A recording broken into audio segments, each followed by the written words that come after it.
I'm Emma Marston, and I'm 17 years old. I'm going to be 18 really soon, though. And I'm a type 1 diabetic. I am a senior at Shawnee Mission East High School, and I have many passions, but my top two are theater and music.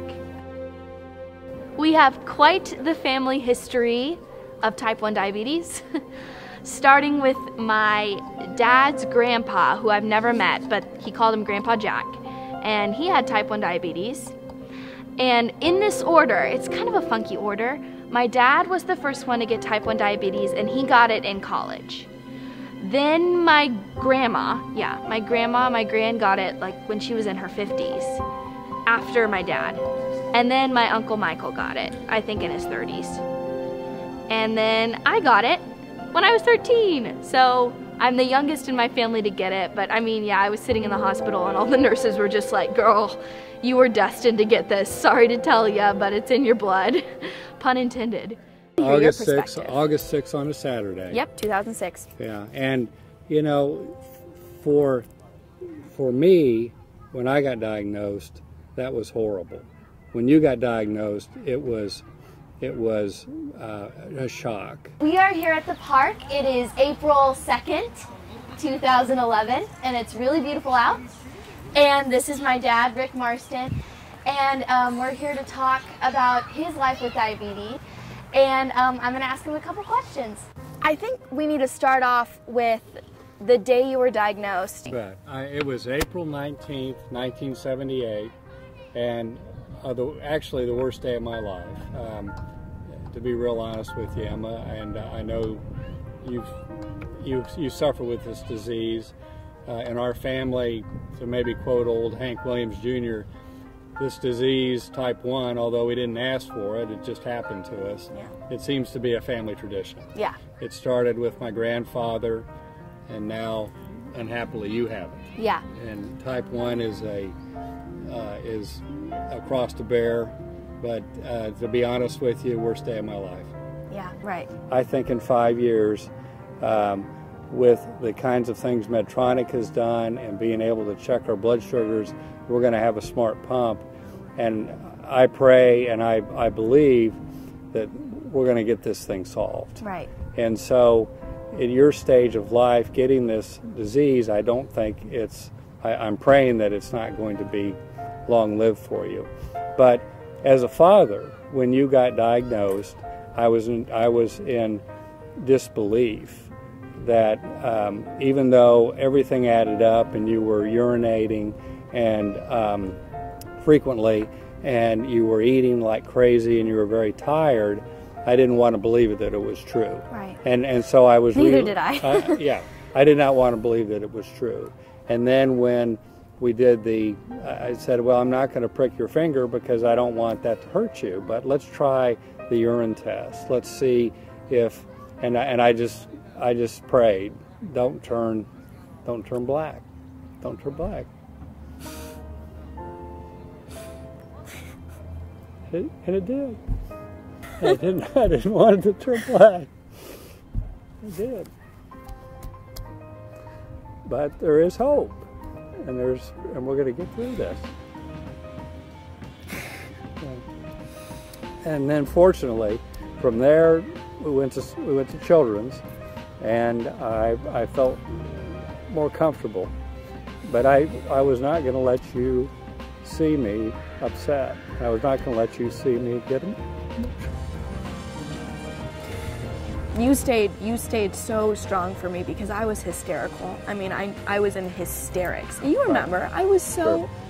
you know, I mean, I kept saying like, Daddy, I don't want this. Daddy, I don't want to be a diabetic. And there was nothing we could do about it. You know what I mean?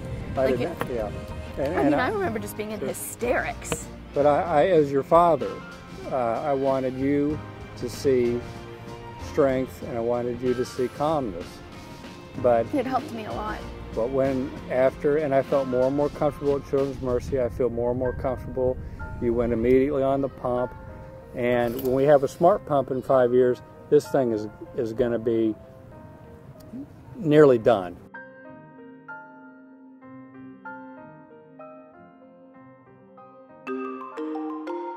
When Emma comes to babysit, it's so much easier. Well, not only, does my family have a history of type 1 diabetes, but there's a lot of other families, like my family, like the Jobsons. It's a family that I babysit for and that, my family is very close friends with. Joby and Emily, and they have 2 boys, Joby William and Charlie. Well, Emma knows what we're going through because we have diabetes and she has diabetes, and so then we don't have to explain to her about it. It's almost kind of refreshing to be around, younger kids with this disease. It gives me a a better perspective. Having diabetes hurts a lot. You have to get needles all over you, like in your leg, in your belly, in your butt, and your finger.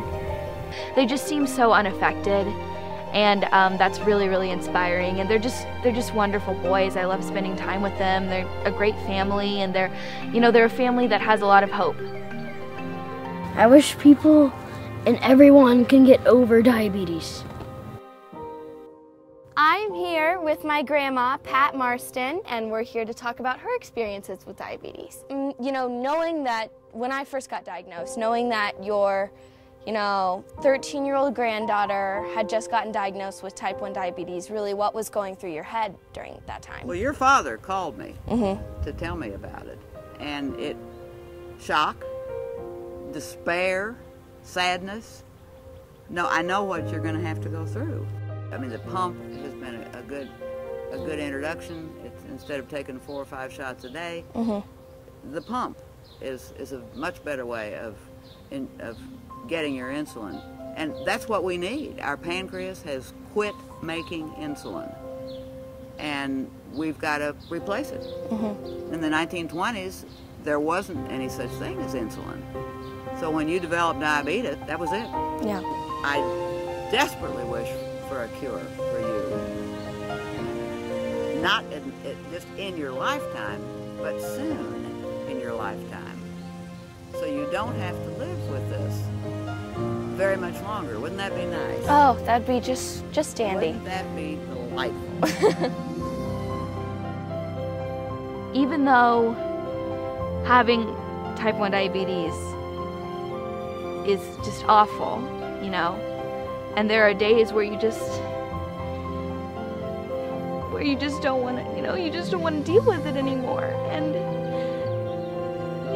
though, that everything is going to turn out okay at the end, because there are people out there who are rooting for you and who are rooting for JDRF and who want so much more for type 1 diabetics than what we have now. Because we didn't do anything to get this disease. We didn't do anything. We just have it. And I just know that everything's going to be okay.